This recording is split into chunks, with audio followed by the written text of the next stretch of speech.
ఇతను ఎలాంటి బౌలర్ అంటే విరాట్ కోహ్లీతో సహా చాలామంది లెజెండ్స్ ఇతన్ని స్వింగ్ కింగ్ అని పిలుస్తారు. అండర్-19 క్రికెట్ తర్వాత ఇతను ఐపీఎల్లోకి ఎంట్రీ ఇచ్చాడు. తన డెబ్యూలోనే 4 ఓవర్స్లో 9 రన్స్ ఇచ్చి 3 వికెట్ తీశాడు. ది బెస్ట్ భువనేశ్వర్ కుమార్ అనిపించుకున్నాడు. అలాగే ఫాస్ట్ ఇండియన్ బౌలర్, అలాగే అన్ని ఫార్మేట్లలో 5 వికెట్ హాల్ తీసుకున్న ఏకైక బౌలర్గా భువనేశ్వర్ కుమార్ అయితే నిలిచాడు ఫ్రెండ్స్. అలాంటి భువనేశ్వర్ కుమార్ డౌన్ఫాల్ అనేది ఎలా స్టార్ట్ అయింది? భువి ఎలాంటి బౌలర్ అంటే తన ఫస్ట్ మ్యాచ్లోనే ఫస్ట్ బాల్కే వికెట్ తీసుకున్న ఏకైక బౌలర్. అలాగే గొప్ప పేరు అయినటువంటి సచిన్ టెండూల్కర్ని ఫస్ట్ క్లాస్ మ్యాచ్లో డక్అవుట్ చేసిన ఏకైక బౌలర్ కూడా భువియే. ఇలాంటి స్వింగ్ కింగ్ అయినటువంటి బౌలర్ కెరియర్ ఎలా ఎండ్ అయింది? ఆ తర్వాత బీసీసీఐ తనని ఎందుకు రివర్స్ పిలవలేదు? భువి కథ అయితే 1990 12వ ఫిబ్రవరి తారీఖున మీరట్లో అయితే మొదలైంది. ఇతను ఒక మిడిల్ క్లాస్ ఫ్యామిలీలో జన్మించడం అయితే జరిగింది ఫ్రెండ్స్. అలాగే వీళ్ళ ఫాదర్ వచ్చేసి ఒక పోలీస్ ఆఫీసర్. అందరు పిల్లలు తన తండ్రిలాగానే ఒక మంచి పోలీస్ ఆఫీసర్ అవ్వాలనేది తన కోరిక కూడా. బట్ 2003 వరల్డ్ కప్ తర్వాత ఇండియాలో క్రికెట్ అనేది చాలా ఫేమస్ అయిపోయింది. అలాగే భువనేశ్వర్ గారికి ఒక సిస్టర్ ఉంది. ఆమె పేరు వచ్చేసి రేఖ. ఆమెకి క్రికెట్ అంటే చాలా ఇష్టం. అలాగే తను భువిని చిన్నప్పటి నుంచి చాలా అబ్జర్వ్ చేస్తూ ఉండేది. తను స్కూల్లో బౌలింగ్ వేసేటప్పుడు ఎదురుగా ఉన్న బ్యాట్స్మెన్లు తన స్వింగ్కి భయపడి అవుట్ అయిపోయేవారు త్వరగా. ఇది గమనించిన రేఖ వాళ్ళ నాన్నతో భువిని క్రికెట్ అకాడమీలో చేర్చాలని వాళ్ళ నాన్నతో చెప్పింది. బట్ అందరి నాన్నలాగే వాళ్ళ నాన్నకు కూడా క్రికెట్ ఎందుకు పనికిరాదు, తను ఒక మంచి ఆఫీసర్ అవ్వాలి, లేకపోతే గవర్నమెంట్ జాబ్ కొట్టాలని చెప్పాడు. బట్ వాళ్ళ అక్క అప్పటికే జాబ్ చేస్తూ ఉండడంతో తన సొంత డబ్బులతోనే భువిని ఒక ఇన్స్టిట్యూట్లో చేర్పించడం అయితే జరిగింది, క్రికెట్ అకాడమీలో. ఆ తర్వాత భువికి సంజయ్ సింగ్ అనే ఒక కోచ్ లభించడం అయితే జరిగింది. ఈయనే మన ప్రవీణ్ కుమార్, ది లెజెండ్ ప్రవీణ్ కుమార్ గారికి ఈయనే కోచ్గా ఉండడం అయితే జరిగింది ఫ్రెండ్స్. అలా భువికి మంచి ఎక్స్పీరియన్స్ బౌలింగ్లో ఇవ్వడం అయితే జరిగింది. 4 సంవత్సరాల భువి ట్రైనింగ్ తర్వాత 2007వ సంవత్సరం ఉత్తరప్రదేశ్ నుంచి మనకి ఆడడం అయితే జరిగింది ఫ్రెండ్స్. ఆ తర్వాత మన బెంగాల్కి ఆపోజిట్గా 3 వికెట్స్ అయితే తీసుకోవడం జరిగింది. అలాగే 2008వ సంవత్సరం ఫస్ట్ క్లాస్ క్రికెట్లో ది ఇండియన్ క్రికెట్కి అలాగే క్రికెట్ ఆఫ్ గాడ్ అయిన సచిన్ టెండూల్కర్ వికెట్ తీసుకోవడం జరిగింది, అది కూడా డక్అవుట్లో. దీంతో అప్పటి నుంచి భువనేశ్వర్ కుమార్ పేరు మారిపోయిపోయింది. ఆ తర్వాత అండర్-19లోకి కూడా భువనేశ్వర్ కుమార్ సెలెక్ట్ అవ్వడం అయితే జరిగింది ఫ్రెండ్స్. ఆ తర్వాత 2009లో మనకి ఆర్సీబీ తరపున భువనేశ్వర్ కుమార్ని ఐపీఎల్లో సెలెక్ట్ చేయడం అయితే జరిగింది.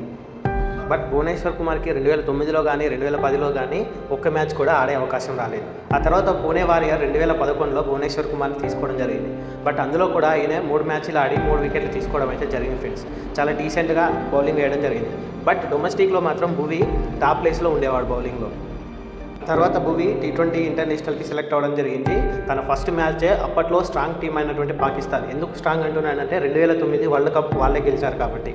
అలాంటి పాకిస్తాన్తో ఇతనికి ఫస్ట్ మ్యాచ్ అయితే రావడం జరిగింది. వీళ్ళు ఇండియా డిఫెండ్ చేసుకోవాల్సింది కేవలం 133 రన్నులు మాత్రమే. అలా ఉన్న టైంలో ధోని అయితే ఫస్ట్ ఓవర్ భువనేశ్వర్కి ఇవ్వడం జరిగింది. అలా తన ఫస్ట్ బాల్ డాట్, అలాగే second ball out swinger, third ball మనకి 2 రన్స్ రావడం జరిగింది. ఆ తర్వాత కూడా మనకి 4th, 5th బాల్ అనేది డాట్గా రావడం అయితే జరిగింది ఫ్రెండ్స్. ఆ తర్వాత ఆ ఓవర్లోనే లాస్ట్ బాల్ తన ఇన్ స్వింగర్తో వికెట్ తీసుకోవడం అయితే జరిగింది. ఇలా తన ఇంటర్నేషనల్ డెబ్యూలోనే ఫస్ట్ మ్యాచ్లోనే ఫస్ట్ ఓవర్లో వికెట్ తీసుకున్నాడు. ఆ 4 ఓవర్స్లో 9 రన్స్ ఇచ్చి 3 వికెట్ కూడా తీసుకున్నాడు ఆ మ్యాచ్లో. అలాగే వెంటనే ఓడిఐ మ్యాచ్ పాకిస్తాన్తో తన డెబ్యూ జరగడం అయితే జరిగింది ఫ్రెండ్స్ మనకు ఓడిఐలో. అలాంటి ఓడిఐలో మనకు విరాట్ కోహ్లీ కానీ ఆ తర్వాత యువరాజ్ సింగ్ కానీ ఎవరు కూడా ఎక్కువగా రన్స్ చేయలేదు. ఓన్లీ MS ధోని మాత్రమే 103 రన్స్ చేయడం అయితే జరిగింది. వీళ్ళ టార్గెట్ వచ్చేసి 227 రన్స్ మాత్రమే. ఈ రన్స్ని డిఫెండ్ చేయడానికి బరిలోకి దిగిన ఏకైక బౌలర్ భువనేశ్వర్ కుమార్. మనం ఆ మ్యాచ్ అయితే గెలవలేదు, కానీ భువనేశ్వర్ కుమార్ తన ఫస్ట్ ఓవర్ ఫస్ట్ బాల్తో ఇన్ స్వింగర్ వేసి వికెట్ తీసుకోవడం జరిగింది. అలాగే ఈ మ్యాచ్లో 9 ఓవర్లు వేసిన భువనేశ్వర్ కుమార్ 3 మీడియం ఓవర్లు వేయగా 27 రన్స్ ఇవ్వడం అయితే జరిగింది ఫ్రెండ్స్. అలాగే ఈ మ్యాచ్లో భువనేశ్వర్ కుమార్ 2 వికెట్స్ తీసుకోవడం అయితే జరిగింది ఫ్రెండ్స్. ఆ తర్వాత T20లో కానీ ఓడిఐలో కానీ భువనేశ్వర్ మంచి ఫామ్ని అయితే కొనసాగించారు. తన ఇన్ స్వింగ్ అవుట్ స్వింగ్తో పాటు తను స్లో బౌన్సర్స్ కానీ ఆ తర్వాత యార్కర్ బాల్లను డెవలప్ చేసుకుంటూ వచ్చాడు ఫ్రెండ్స్. ఆ తర్వాత ఇతను 2013 మనకి ఛాంపియన్ ట్రోఫీ కూడా మనకి సెలెక్ట్ అవ్వడం అయితే జరిగింది. బట్ తను 5 మ్యాచెస్ ఆడి 6 వికెట్స్ తీసుకొని ఒక యావరేజ్ వికెట్ టేకర్గా నిలవడం అయితే జరిగింది. మంచి డీసెంట్ పర్ఫార్మెన్స్ అయితే ఇచ్చాడు, బట్ అంతగా కాలేదు.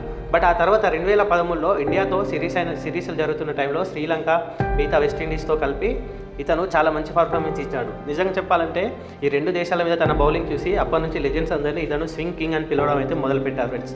అంతగా బాల్ను ఇతను అవుట్ స్వింగ్ అలాగే ఇన్ స్వింగ్ చేసేవాడు. శ్రీలంకతో జరిగిన మ్యాచ్లో DLS మెథడ్ ద్వారా వాళ్ళు శ్రీలంక 26 ఓవర్లలో 178 రన్నులు చేయాల్సి వచ్చింది. ఆ తర్వాత ఫస్ట్ ఓవర్ నుంచే బౌలింగ్ చేసిన భువనేశ్వర్ కుమార్ శ్రీలంకలో 6 ఓవర్లు వేయగా 8 రన్స్ ఇచ్చి 4 వికెట్లు తీసుకోవడం అయితే జరిగింది ఫ్రెండ్స్. ఇలా 96కే శ్రీలంకను మొత్తం ఆల్అవుట్ చేయడం అయితే జరిగింది.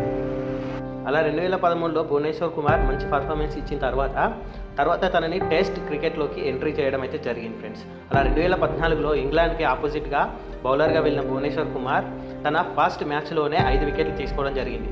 అలాగే చాలామందికి తెలియని విషయం ఏంటంటే తన టెస్ట్ ఫస్ట్ మ్యాచ్లోనే తను హాఫ్ సెంచరీ చేశాడు తన బ్యాట్తో ఫస్ట్. అలాగే సెకండ్ టెస్ట్లో కూడా తను హాఫ్ సెంచరీ చేయడం అయితే జరిగింది ఫ్రెండ్స్. ఇలా back to back half century చేసిన ఫస్ట్ బౌలర్ కూడా తనే ఫ్రెండ్స్. అలా T20 కానీ ODI కానీ టెస్ట్ క్రికెట్లో మనకి బెస్ట్ బౌలర్గా మనకి భువనేశ్వర్ కుమార్ రాణించడం అయితే జరిగింది ఫ్రెండ్స్. అలాగే టాప్ బౌలర్లో కూడా ఒకరుగా చేరిపోయాడు.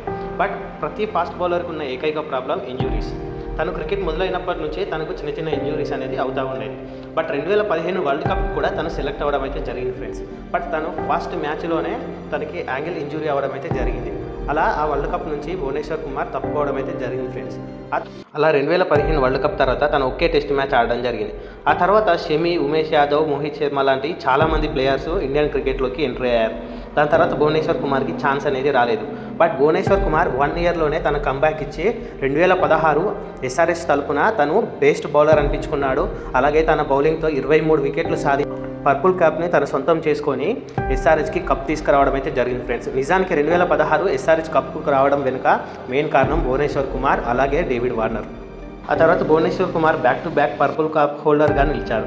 ఆ తర్వాత కూడా మన భువనేశ్వర్ కుమార్ని మళ్ళీ ఇండియన్ టీంలోకి తీసుకోవడం అయితే జరిగింది ఫ్రెండ్స్. ఆ తర్వాత ఫస్ట్ ODI మ్యాచ్లోనే తను 5 వికెట్స్ తీసుకోవడం అయితే జరిగింది. ఆ తర్వాత టెస్ట్లో కూడా తను సూపర్గా పర్ఫామ్ చేయడం, ఆ తర్వాత అప్పుడే కొత్తగా వచ్చిన బౌలర్ అయినటువంటి బుమ్రాకి సపోర్ట్ బౌలర్గా నిలిచి టాప్ బౌలర్ అనిపించుకోవడం అయితే జరిగింది ఫ్రెండ్స్. బట్ ఆ తర్వాత జరిగిన ఏకైక విషయం సేమ్ తనకి 2016లో ఎక్కడైతే ఇంజురీ అయిందో అదే ప్లేస్లో మళ్ళీ ఇంజురీ కావడం అయితే జరిగింది 2018లో. ఇంజురీ అయిన భువనేశ్వర్ కుమార్ తర్వాత రికవరీ అయిన తర్వాత తన బౌలింగ్లో స్వింగ్ అనేది కనిపించలేదు. దాంతో తన డౌన్ఫాల్ అయితే స్టార్ట్ అవ్వడం అయితే జరిగింది ఫ్రెండ్స్. ఎందుకంటే స్వింగ్ మనకి 145 స్పీడ్లో అవుట్ స్వింగ్ ఇన్ స్వింగ్ చేసే బౌలర్లు చాలా రేర్ మనకి. అలాంటి బౌలర్లు టాప్ ప్లేస్లో ఉన్నారు. బట్ భువనేశ్వర్ కుమార్ స్పీడ్ వచ్చేసి మనకి 133 నుంచి 135 వరకే వెళ్ళేది. బట్ భువనేశ్వర్ కుమార్ వేసే స్వింగ్ అనేది మిగతా బౌలర్ల కంటే చాలా డిఫరెంట్గా ఉండేది. అలాగే తను ఒకే యాక్షన్లో అవుట్ స్వింగ్ ఇన్ స్వింగ్ వేయగలడంతో తను టాప్ బౌలర్ అయితే అయిపోయాడు. బట్ సెకండ్ సారి ఇంజురీ అయిన తర్వాత తన బౌలింగ్లో అయితే ఆ స్వింగ్ అనేది కనిపించలేదు. బట్ తన లక్ ఎలా ఉందంటే ఆ తర్వాత వరల్డ్ కప్ కూడా ఆ తర్వాత మనకి ఏషియా కప్లో తను సెలెక్ట్ అవ్వడం అయితే జరిగింది ఫ్రెండ్స్. బట్ ఆ ఏషియా కప్లో తను వికెట్స్ తీసుకున్నా కూడా తన బౌలింగ్ అంతగా రాణించలేకపోయాడు. ఆ తర్వాత వరల్డ్ కప్లో కూడా తన లక్ వల్ల తను సెలెక్ట్ అవ్వడం అయితే జరిగింది. బట్ IPLలో కూడా చాలా చెత్త పర్ఫార్మెన్స్ ఇవ్వడం జరిగింది భువి. బట్ వరల్డ్ కప్లో సెలెక్ట్ అయిన భువనేశ్వర్ కుమార్ వికెట్స్ అయితే తీసుకోగలిగాడు, కానీ బ్యాట్స్మెన్ మాత్రం తన ఓవర్లలో చాలా స్కోర్ చేయడం అయితే స్టార్ట్ చేశారు. అలా డెత్ ఓవర్స్లో ఎక్కువగా రన్స్ ఇవ్వడం వల్ల ఆ తర్వాత ఇండియన్ క్రికెట్కి మన భువనేశ్వర్ కుమార్ అయితే సెలెక్ట్ కాలేదు. బట్ SRH తరఫున తను ఎప్పుడు మంచి పర్ఫార్మెన్స్ ఇస్తూ వచ్చాడు ఫ్రెండ్స్. బట్ 2024 మెగా ఆక్షన్లో SRH అయితే మనకి భువనేశ్వర్ కుమార్ని రిటర్న్ చేసుకోలేకపోయింది. బట్ ఫ్రెండ్స్, ఇప్పుడున్న ఇండియన్ క్రికెట్ టీంలో ఒక లెజెండ్ బౌలర్గా మనం బుమ్రాని ఎలా చూస్తామో నేను ఒకప్పుడు భువనేశ్వర్ని అలాగే చూసేవాడిని. బుమ్రాకి ఎంత రెస్పెక్ట్ ఇస్తానో భువనేశ్వర్ని కూడా అలాగే రెస్పెక్ట్ ఇస్తాను ఫ్రెండ్స్. నువ్వడిగే